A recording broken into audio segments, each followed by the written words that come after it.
touch the button. Hey guys, the button has been touched, so that means it's beginning now. First things first, we want to say hello to Liz Charman. She couldn't be here. She's not watching yet. But she's watching at home. But not yet. Hi, Liz. Still 0 viewers. Oh, still 0 viewers? She hasn't like logged on yet, so. All right. Well, is anybody in here right now in Friendtorship? Yeah? Do any of you guys want to come up and make a plug real quick? Because Liz loves when you do that around registration time. And normally she does it herself, but she's not here. So who wants to make a plug? Liz would really appreciate it. I think Max could do it. You guys think Max could do it? Max.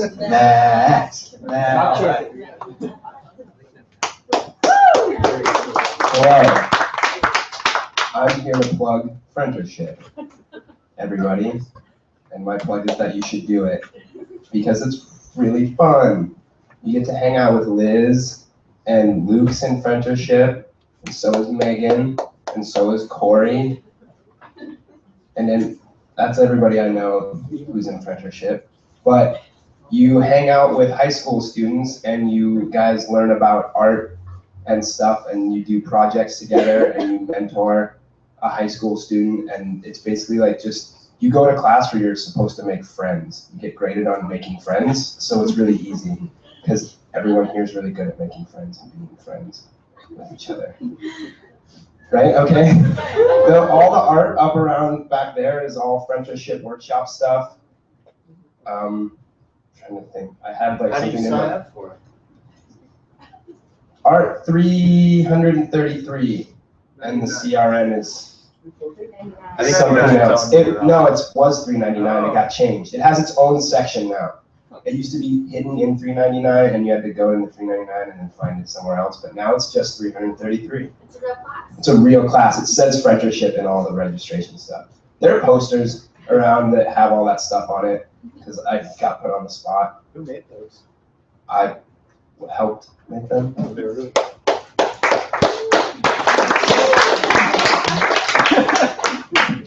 I'm done. Yeah, I don't. Thanks, Max. Woo! All right. Are there any other announcements? I didn't prepare too much this time because I was so excited because. I don't think so. I think, yeah. But you can try it on the wait list.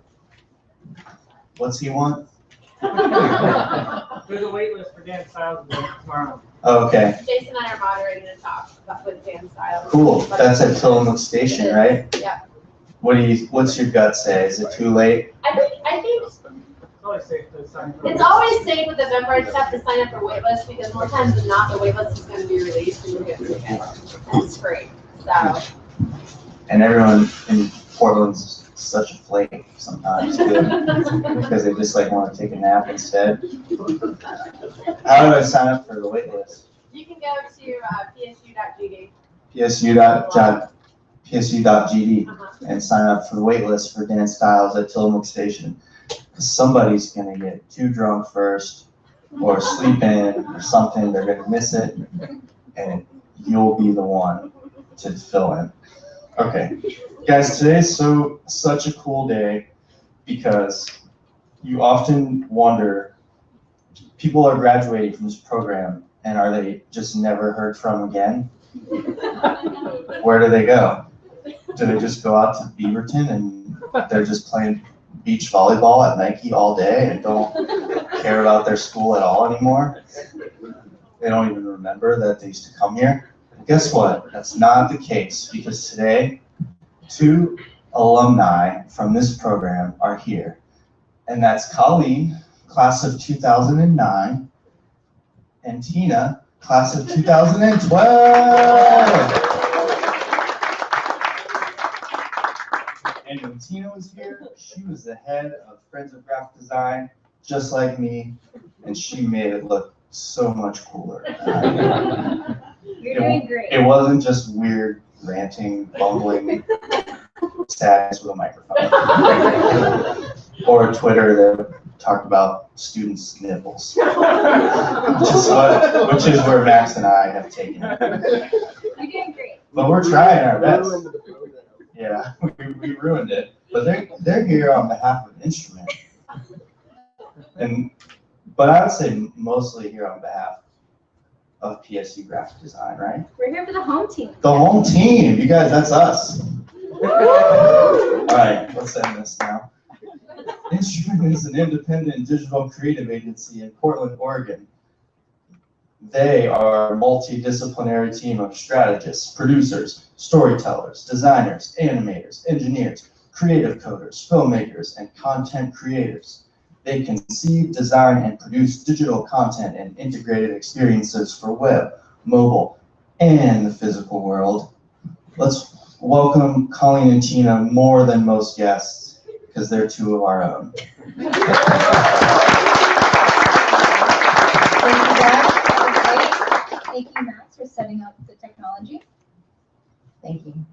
And thanks, Kate, for having us here. And hi, Liz. She's here now. She is here. Okay. How do you- Okay. Hello. I'm Colleen. I am a senior designer at Instrument. And I'm Tina, and I'm a designer at Instrument. And as you may know, we went to PSU just like you. So I went to PSU from 2004 to 2009. And before that, I actually grew up in Hillsborough, and I went to Hillsborough High School. So I came straight out of high school and came here. And I was born and raised in Portland and went to elementary school, middle school, high school here, and then went to PSU from 2007 to 2012. So what did we do while we were here? When I first got here, I actually already had an internship at Intel because I went to school in Hillsborough. And that internship was crazy. I was a design intern for a multidisciplinary group that was doing future design work for what technology could be like 10, 20 years from then. So I was working with software engineers, industrial designers, interaction designers, and ethnographic researchers. So I got like exposed to human-centric design and design thinking. I knew what IDEO was, and I got mentored into like going towards graphic design. So when I came to PSU, I kind of already knew that I was doing graphic design. So then I stayed in the program, obviously, and then I went and did 6 months abroad at the Glasgow School of Arts. So I got kind of a really interesting perspective on going to both a liberal arts school for design and also a art school for design. I also would highly recommend if you get the opportunity to go abroad because it's an excellent time to travel. It's kind of when you don't have responsibilities of jobs and intense obligations to things. So it's a really sweet time to do it. And then after that, I came back and I got an internship at McAfee, which is a security software company. They have an engineering office in Beaverton. I thought that was going to be about 6 months. And during that time, I graduated, and the internship became a full-time offer, which was really cool, and exactly the opposite of what I thought I was going to be doing at the time. And then the economy crashed, and I had a whole, I felt very stuck, and I felt like I didn't have the opportunity to go get my dream job out of school. And I think I came here and had like a whole session with Liz about it, where I was like, what am I doing with my life? And Kate was she's like, you'll be fine. And I was like one of 2 graduates out of my class that had a job. So it was like pretty bleak. So anyways, it was good though. Starting off at PSU straight out of high school, I actually majored in business first because I thought growing up, I had this expectation to follow my mom's footsteps in healthcare, but I knew that was not the way that's not how I wanted to spend my career. And so I went to the business program because I felt like that was the most creative I could get. And I thought that was as creative as that it was going to get. And so as I was going through all these advertising courses, I found out that at an ad agency, there's this creative floor where people do creative things and have a lot of creative fun. And so I was like, what are they doing? Can I go over there? So I found out that there was a graphic design program at PSU, and I had no idea where the art building was before that. And so I made an appointment with Liz and talked to her about it, and all of a sudden I changed my, I was already 2 years into the business program, and I was like, no, I'm going to graphic design. And so, but I still had an advertising minor track, so I still did a little bit of both. So while I was in the design program, I did both the print and interactive track. I don't know if you guys still do that now, but I did both because I wanted to be really well-rounded as a designer. But I learned really quickly that I was not cut out to code, and that learning code was really difficult for me. So I decided to focus in print instead, and to really hone in on my branding skills, because I really love making logos and identity systems and figuring out how you could apply it for people, and especially for people that didn't know the impact of design. And while I was at PSU, I worked really odd jobs, like working in the green room downstairs and helping people print their projects and printing my own. I worked at all of these different restaurants. Like I worked at a Vietnamese restaurant in Cold Stone for way too long. And I also worked in retail, and I worked at the Apple Store downtown for 3 years. And I felt like that was one of the, in the oddest way, one of the best jobs I've had, because I really learned what human-centric design was, and how design can really impact people and make people's lives better. And that really helped inform my work from then on. And then during school, one summer, I went to one of my favorite brands at the time called Soulstruck, where they had a retail store downtown where they sold crazy ass shoes. And I was like, hey, can I get a summer job here to make some cash? And the owner saw my resume and was like, you have a design background. Do you want a design internship up instead? And I was like, yes! And so, during school, the last bit of school, I worked at Soulstruck part-time and got to do a lot of really cool things there that I'll talk about later. But that's what I did while I was at PSU. So I'm at McAfee. I also decided to ignore interactive track when I was here. I was like, the web is a horrible place. I will never design for it. And now I'm at a security company, designing enterprise security software. So 100% the opposite of everything I thought I was going to be doing. But you know what? I learned all of the things. I learned how to design for digital interfaces, conduct user research, work with engineers. I did project management stuff. I worked with product managers to figure out the whole future of a product that was going to ship. I also got to apply a lot of the things that I learned at school to work, but it was not the same thing. It wasn't like a one-to-one thing where I came out of school and I was like, well, I know how to design logos, so I'm going to design logos for a living. I came out of school and I knew how to sketch and process and communicate my design thinking to people.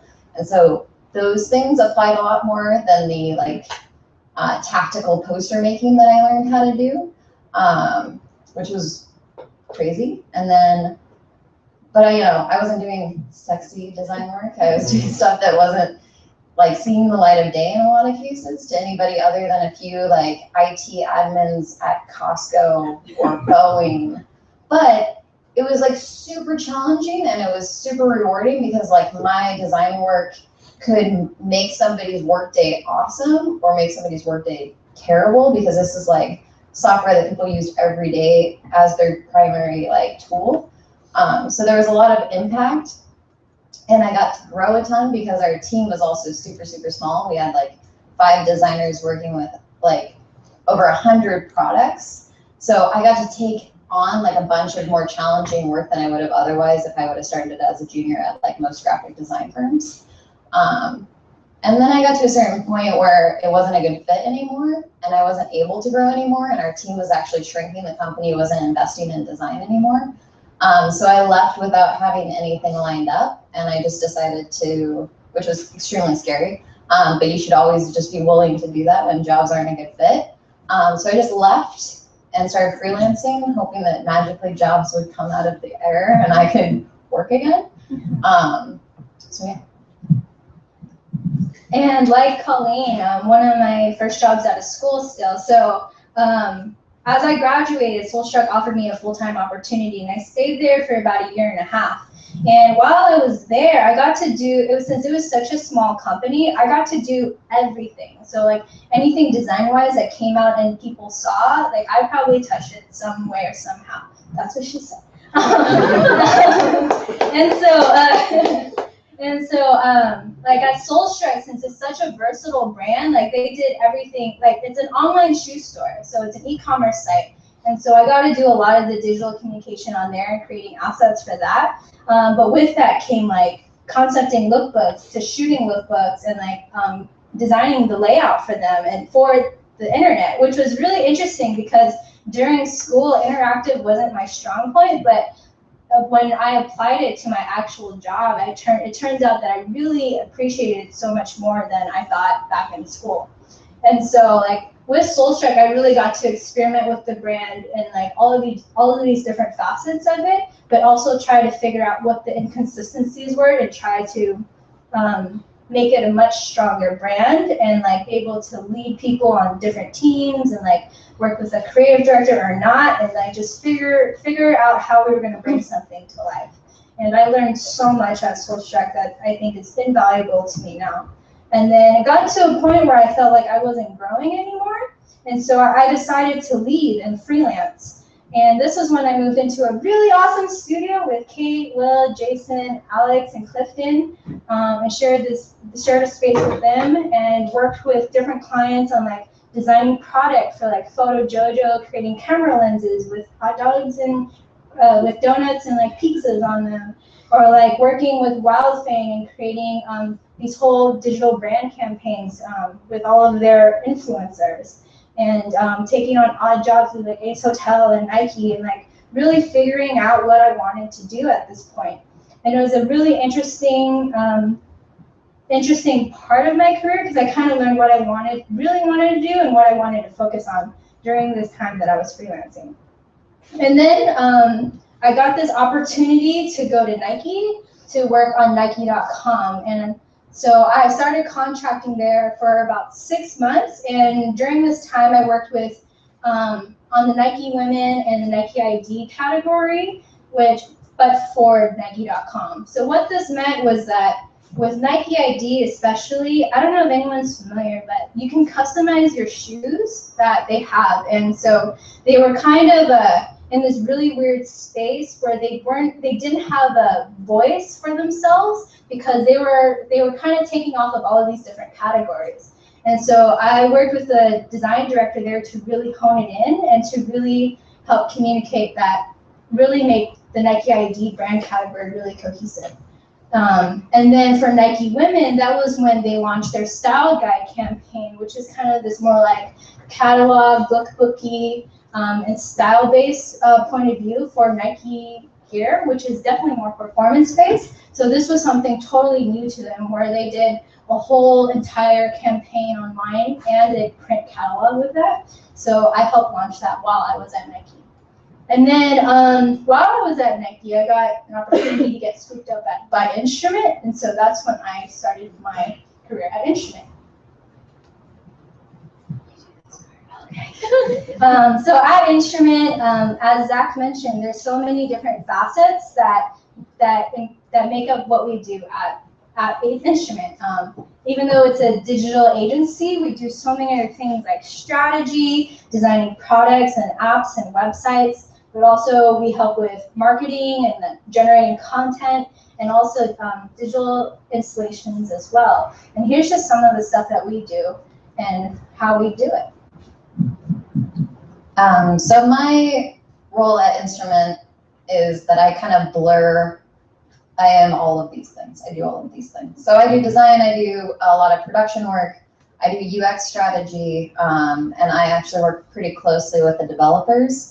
And for the most part, I end up working on more large-scale platform projects and applications, and then smaller website redesigns. But a lot of my work still isn't super sexy. So I end up doing a lot of things like this, which is creating what are called user scenarios. And this is a way of going out and figuring out how people are using a website and then communicating that back to the client from the user's perspective. So they can get a sense of like what's important for their website to do while we're redesigning it and why we're focusing on certain things. I'll do things like audit an entire website. This was Alternative Apparel's website when we first started working with them, and just give them like an overview of the current state of how things are designed and built and why we want to fix certain things or get rid of certain things.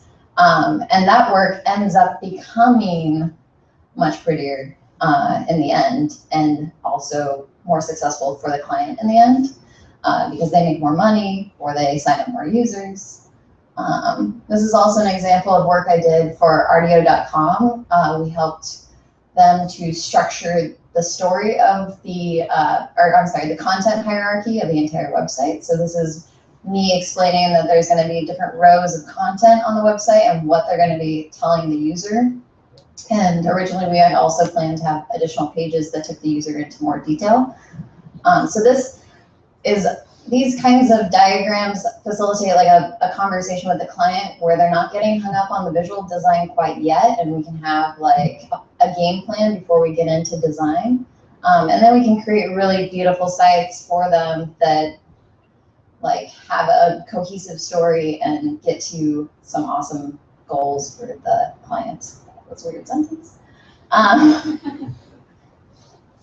And then outside of work, I like to work with small businesses. This is my really good friend and next door neighbor, Anna Joyce. She started on Etsy in like 2008, I think. And I did a whole e-commerce site for her. So a lot of the stuff that I learn at Instrument with the bigger clients, I can actually apply to smaller clients, and I get to experiment a lot with Anna's work, just seeing what works and what doesn't work. And I also get to apply a lot of my graphic design print skills that I learned in school to all of the collateral that she sends out to her customers and her wholesale customers. So that's super fun. And then I also, right now, am one of the organizers of a ladies' night happy hour that Instrument and 52 Limited have been doing for the past few months. So I'm just trying to bring together the women in the industry in Portland to just know each other basically and network. So that's been super awesome. And then Tina's been doing some crazy.com work. Use the microphone. So at Instrument, I do a few things, and one of what I focus on is I work for the Nike team, specifically at Instrument, and we're in the position of being like these digital thought leaders for Nike as a brand. And so I get to help with the team evolve Nike.com so that it's a much more richer experience, but also a lot easier for you to navigate and to feel a lot more thoughtful than it currently was. So one of my first projects at Instrument was to help redesign the women's training page. So women's training is a category at Nike, and each different category has a page for those specific products.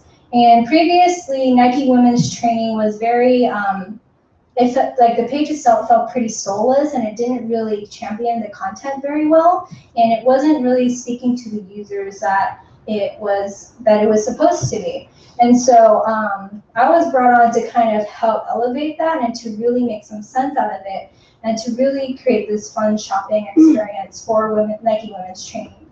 And so we did a whole complete redesign of it, from it being like this really small, tiny, gridded out layout to really not thinking of Nike.com as just like a page, but like thinking of the web as a space. So like, how do we use this space to really bring people into all of these different rooms and like show them what you have to offer.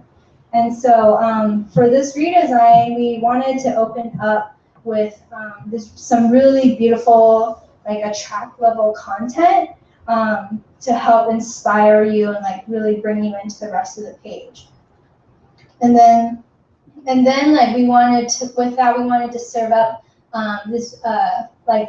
some really beautiful product to go with that. So you could like watch the video or like see whatever those images are, and then right below it see all of this huge beautiful product that was shot specifically for that campaign.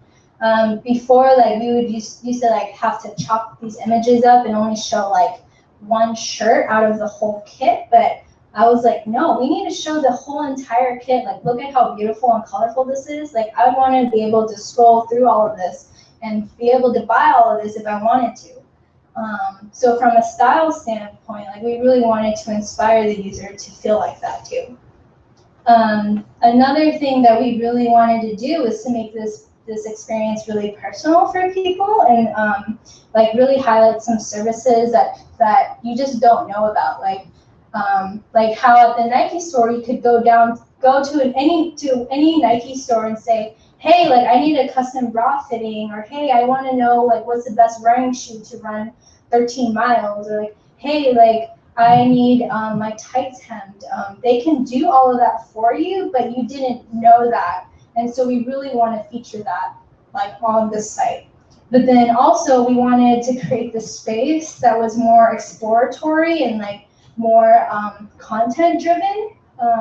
So like we have like this grid of images that was supposed to be like serving up content from the season to help inspire people and look through all of these different editorials to get you inspired for whatever you are seeing above. And then one thing too that people didn't know about was that you can get different gear depending on the activity that you do. So like you can get different gear for like yoga versus going to the gym, or like just for like doing high intensity training. And so instead of like lumping that all together, we separated it into 3 different looks and really showcase that on the page to show like you can rock all of this shit in different ways for all the different activities and have some fun with it. And then the final payoff at the end would be to introduce Nike Training Club, which is this huge community of women who work out together, and they have different events and stuff, but you could also download the app and do workouts at home. And so like after you get inspired and after you get all the gear, like you can go then do the workout and feel really awesome. And so that's some of the work that I've been doing. And like when I first started, we had only just like one single page that we were designing, but now we're doing, Instrument is designing everything involved with Nike Women, so which is probably over like 40 different pages for Nike.com. So that's kind of huge. Apart from that, like I also really focus on engineering the internal culture.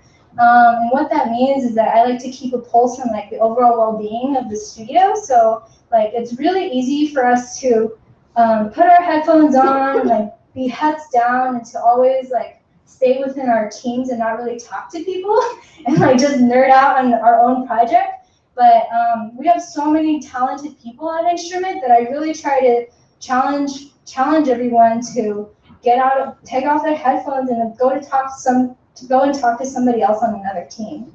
And so I've been helping the partners with that a lot, and like contributing to like the first official internship program they've ever had called Camp, which is starting up pretty soon, and helping with like the identity of this as well. And then also, how many of you guys are doing the 100-day project? None of them in here? But, so if you don't know about the 100-day project, it was a project started by Michael Beirut back in the day.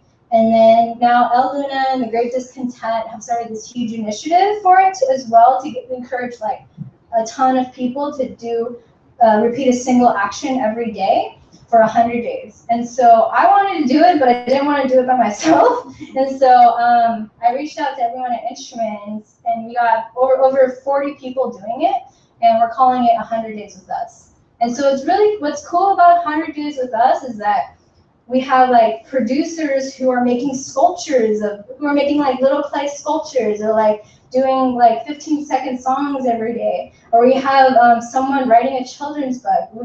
It's really revealing all of these other talents and interests that you don't get to see at work, and also is like really fulfilling for someone to make time for personal stuff on the side as well. So that's been really interesting. I think we're on like day 50 something. Kind of lost track, but it's been really fun and revealing to see what people have been making. And also something that I really like to champion is like making time for yourself and making fun shit outside of work, whatever it is that you spend your day doing. I really like to take on projects if I have time, like either to contribute to group art shows. Like this is for the Google Cardboard show that Instrument hosted called Dreams Incarnated. And that's my piece called Monsters Under My Bed. And then this is part of my 100-day project where I'm drawing an icon a day of animals, little animal icons. And then music is really important for my process, and finding good music especially is important. So I started this series, these mixtape series called Das Nice. And and just like really having fun of just like finding music and making playlists on SoundCloud, but also designing the cover for it and not feeling like restricted whatsoever that I have to please anybody but myself. So just like really having fun with that. And then since Colleen and I are on the Nike project, bring it back. Bring it back. Oh yeah. Since we're both on the Nike project, Nike team at Instrument, we're working on some top secret projects we can't talk about yet or ever. But some of which is real. And so like something you might realize as you move into your career is that you may be working on projects for like 2-3 years that you can never show anybody, especially for like big corporate companies like Nike, and that's just a part of it. You want to speak more to this? Yeah, a lot of my work at McAfee was actually like that, where like a good, all of it, none of it shipped. None of it shipped. So it's just something that you have to balance and like take it with a grain of salt and enjoy it. Even if you can't show it, and then do other stuff you can show to kind of balance it out. But yeah, we're both working on kind of like internal tools for Nike, so they'll never be customer facing and they'll probably never see the light of day, but they'll be super impactful to the business, which is really cool. They're gonna be hot as shit too. You won't know, but they will be, unless you work in it. So we got some pro tips, because we were you once, and we thought maybe it'd be good if we summed up all of the things we wish we knew when we were in your chairs. So, day-to-day stuff. Spell check your emails, please. So important. So important. Super simps. Back when I was in school, I wrote this guy that I worked with at Intel this insane email. This was really embarrassing to reread this email too, because I had no filter. And I did not spell check it at all. And he wrote me back and he was like, okay, Colleen, one last thing. I'm not a native English speaker and I can't like tell what you're writing. So spell check, please. Because it reflects that you are not detail oriented, even though it's a pretty small thing. If you're emailing a future employer, a mentor, any professional, and you don't spell check, it's kind of like a gut feeling of like, oh, this person maybe doesn't care. So that was a good thing to learn. Kind of embarrassing. Also, when you graduate, negotiate your salaries, please. I did not know this, so I just accepted my offer. I was like, oh my God, I'm getting an offer, this is amazing. So no matter what you end up graduating and getting a job doing, just do a little like research and understand how much you should be getting paid for it, and then just walk into your interviews knowing the gist of about how much a junior person makes in that position. Just so that you don't end up looking back and being like, oh man, like I could have been making this much money the whole time, and I have to wait for a raise, or I have to wait for a different job to like actually make what I should be making. That was a pretty real thing that I learned the hard way.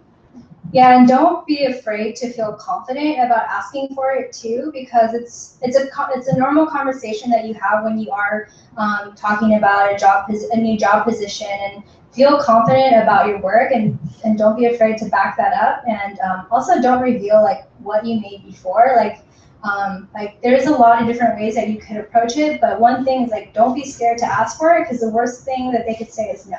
So, but the best thing they could say is yes. So it's better to take that risk and at least ask for it, rather than not asking for it at all and kind of like not starting out how you want to. Also, tighten up yo online presence.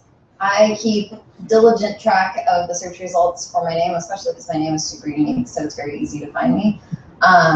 So the first 5 links are pretty dialed. It's my website, my Twitter account, my Dribble account, and my Pinterest account. Like I keep an eye on all of these things and how I'm presenting myself online as a professional, because future employers will Google you the second they get your name, and it's just good to know how you're representing yourself online and be aware of that.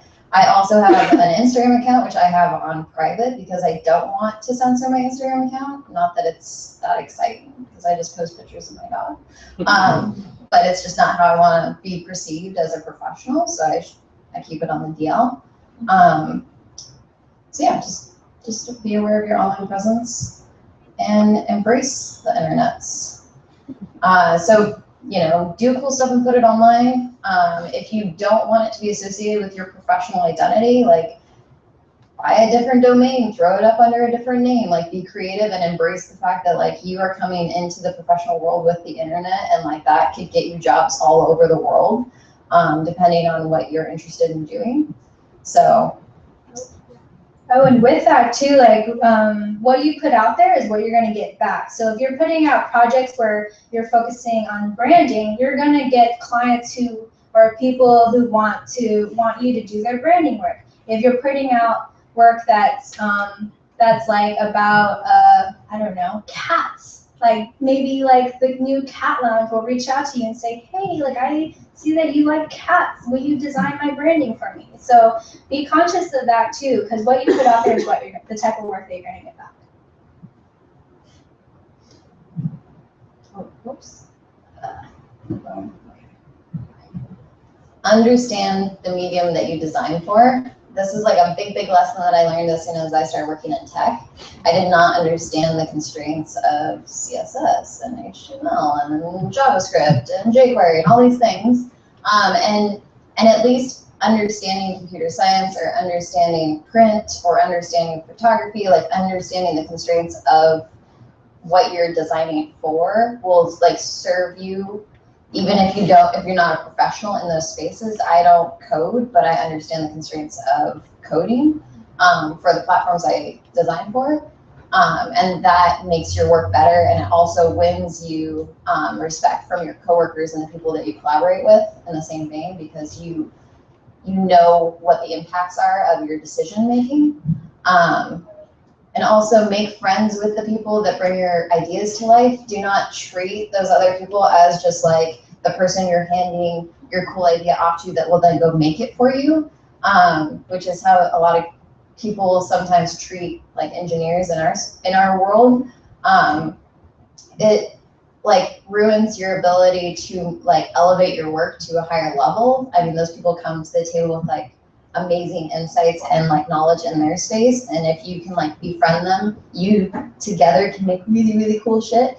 And if you like toss them ideas and then you like walk away, then you miss that opportunity to make really cool stuff together. And I think with that too, like once you do have a really close relationship with the people that you're working with, there's a higher level of transparency, which will then lead to better work. So like that way you can kind of cut through the bullshit and just go straight to like what it is that you're trying to make.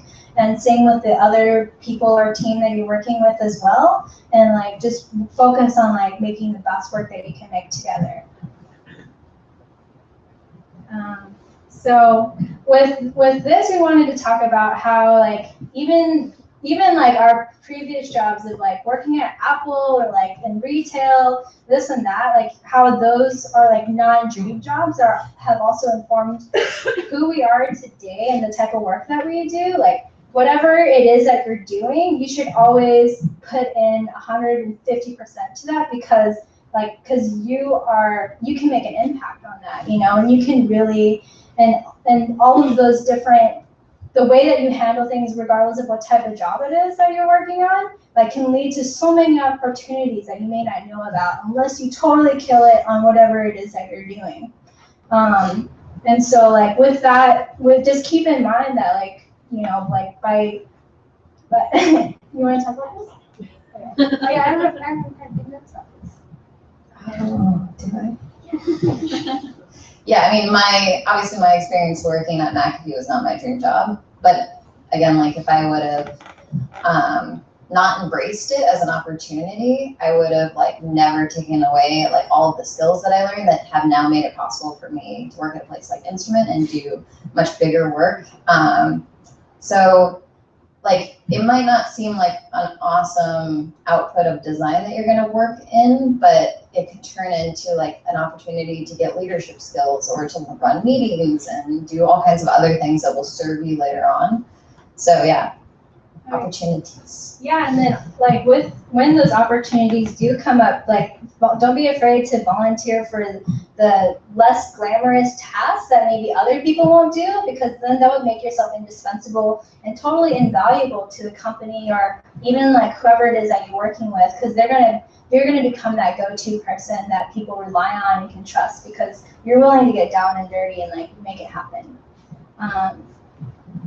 But also, don't be afraid to say no if you feel like you're about to vomit and it's like something that you're doing just doesn't feel right, because gut feelings are real and it's important to maintain your overall well-being and like feel happy and healthy with what you're doing and to be proud of it, because we go into design because we signed up for it. We want to help impact people and make their lives better through design. Like it should be a good experience. And if like don't feel attached to a particular role because you feel like you need to spend 5 years there. Like if it doesn't feel right, just move forward. Yeah, and work life. What was this weekend? Oh yeah, like so with work, so what you learn in school, like what you're learning in school is like taking these design principles and being able to apply it in all of these different facets of like branding, identity, print, web, whatever. And it's going to be totally different, however, once you start applying it to actual client work. And that's something that I learned really quickly right out of school and like started working with clients right away. And so like what you do learn from school though is like the core principles and being able to apply it in all these different ways. And then with that, it helps shape your point of view and like your point of view and what people are going to start coming to you for, because they want you for like that particular style or like because you're a thought leader in this. So like if you can like take on as many design internships or like opportunities as you can, because that's going to really help you bridge that gap a lot faster between graduation and going out into the real world. And I was also going to say, you know, it helps to be a good person to work with. You can do really amazing work and be a terrible person to work with and no one will want you to come back. But if you're like just killing it and you're also like being really kind to people you work with, like they're going to remember you and want you to keep coming back and doing more work, whether that's the client or the, you know, employees at an agency or tech company or whatever. Also, make time for yourself to feed your soul. We get to push pixels all day, which is pretty amazing. We get paid to do that in the whole grand scheme of life. Like, that's a pretty sweet gig. But it can also be extremely brutal and taxing and hard. So always making time for yourself. I'm actually currently kind of struggling with this in my life because I've been on some pretty intense projects. So I'm seeing how things can kind of get out of whack if you let them. And there's more to life than pushing pixels too. So take the time to do that. And also like have a great attitude, ask stupid questions always, because you'll have a new perspective. People will be forced to communicate to you what the hell is happening. Be empathetic to the people both that you work with and that you're making stuff for, and try to put yourself in their shoes, and like just dive in head first, like just 120% always. Yeah, and like and as you go further and further into your career, you'll realize that design can be pretty intense, and there may be times where you feel like you're constantly on the brink of failure and whether or not you want to do this.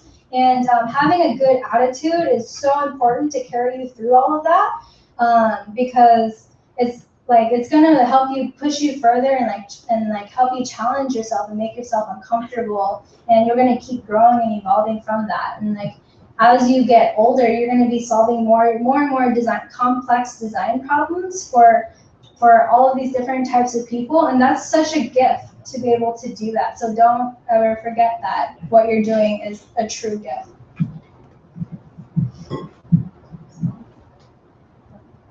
Oh yeah, there's no such thing as doing it wrong. So no matter what you do after now, like whatever job you get, state you move to, whatever your career ends up being, it's not wrong. It's just what you chose to do.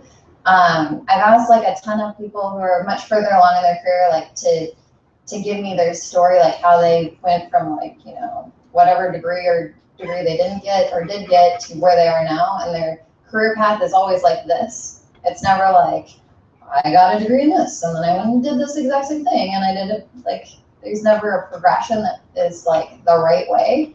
And it can feel, especially when you're in school, like you're getting this degree and you have to go get a job doing this very specific thing that you're learning how to do, but you're actually like learning how to think right now. And the outcome of that thinking right now for you is like doing awesome graphic design work, but the outcome in the real world could be applied to like a bajillion other things. Like you could become an entrepreneur.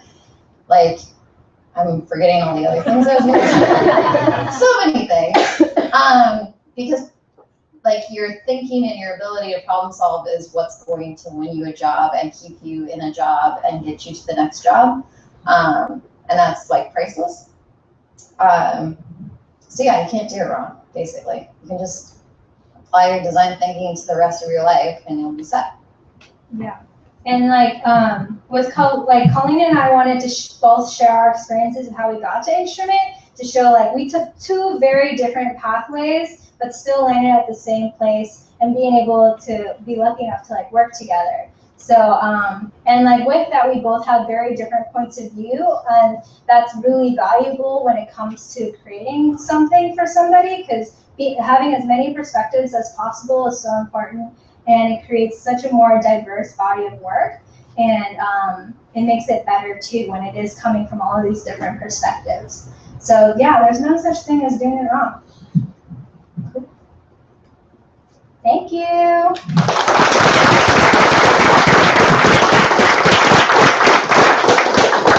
Any questions? For Colleen, can you talk about your freelance experience? Like, was that a long period? Was that a short period? It wasn't long. It was 3 months of watching Hulu, which is weird. So I quit my job and I moved in with my boyfriend in like 1 week. Like I left and moved in, and then I had nothing. And so then I watched a lot of Hulu, and then I felt really intensely bad about that. And then I cooked a lot of things, and I ate a lot of breakfasts. And I was actually pretty fortunate enough that Ben was working at Instrument at the time. And I had always wanted to work at Instrument, so I was pretty pissed off about that. But he was killing it. He was a technical director, and so they had a showing for The Build, which is a website that they made. And I came and I started talking to his creative director. And I was like, you know, I design stuff.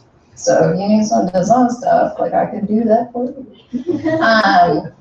So I got on their radar, but I had applied to Instrument like a number of times before that and heard nothing back. So that conversation led to a sort of group interview, and then I heard nothing for a while, and then I got brought in on a freelance gig. And so I basically contracted at Instrument for a year, just on and off. So Alternative Apparel was a contract project that I did while I was there.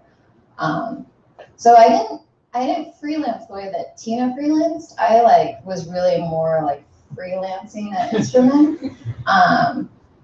So it was weird, but it felt, that time in my life is really weird because it felt much longer. I looked back recently to see how long I was like unemployed, and it wasn't that long, but it felt like years because I've always had a job and I've always been working. So, but yeah, it was like a really good transformative time in my life where I was forced to not work and think all day about my life. So, yes. Can you guys talk more about ladies night? Yes. What was the question? Oh, talk more about ladies' night? Okay. Ladies' night started January, I think. We had it spawned from like a Google UX thing that came up to Portland during Design Week. So I wanted to keep it going because it was a really awesome event and it was just a happy hour, which made it super easy to pull off. So we just kept it going. So it happens every quarter right now. And we're working on evolving it into more of a meetup at a bar. But for the first two, we've had one at Instrument and then one at 52 Limited. It sells out pretty fast, but it's free. So selling out just means we reach capacity. So we're working on trying to figure out a way to get more capacity somehow and make it a bit more sustainable financially. But that's the whole thing. We don't really have like a intense plan for it. It ends up being like a really amazing event because everybody who comes like is super social. We just talk about all kinds of stuff. It's not purely a networking thing. It's like we talk about work, but then we talk about being women and all kinds of stuff. So it's a really great opportunity to just drink some wine and hang out with some ladies. So it's open to the public? Yes. Yeah. I noticed the design of it was kind of like a colorblind test. Was there any thought behind that? Yes. I don't remember it. Jordan's gonna Well, I know that like, only men can be colorblind, right? So it's kind of like you just want men to see it. Yes. Yes. I mean, that's cool. Like, I would mind to Yeah, like ladies' night is like the thing with that was that another thing for ladies' night too is that there's a lot of designers who are women, but it's not a lot of women who are designers in tech. And so like that's something that Instrument is trying to really encourage too, because Instrument is a huge supporter of diversity and they're trying to be a lot better about that. And so like we're trying to figure out how to be a lot more inclusive for those types of things and also support like women and minorities in tech especially, because it's there's a lot of barriers to entry, but like how could we as an agency help break through that? And so, yeah, like that's always open for conversation. Any other questions? Quick question for Colleen. Mm-hmm. When you worked at McAfee, did you ever get to meet that guy? Yeah. No. But he did live down the street from me for a while, which is kind of crazy. I heard a lot of weird stories about him. Yeah, he left the company in like the 90s. He like sold it to Network Associates, I think, and he cashed out bajillions of dollars. And then he went to Belize and became a crazy person. So. Follow-up question about McAfee. Were our PCs always as in danger as we were made to believe? Great question. Yes. Yeah, PCs are really not a stable operating system. It's not good. Pop-ups were worth it. Pop-ups were worth it. I'll Those tell you. were a bad way of doing it though. Because what we learned is that people ignore pop-ups. It's like when your light goes off in your car and you drive it for a while and you're like, oh, it's fine, it still drives. That's what happens with those pop-ups, is people are like, I'll just keep searching on Google and I don't have any viruses, so I'm good. And then they ignore it, and then they don't get the dot updates, and then their computers aren't protected, and then they get infected. So don't do that. Right. Thank you guys very much. Thank you.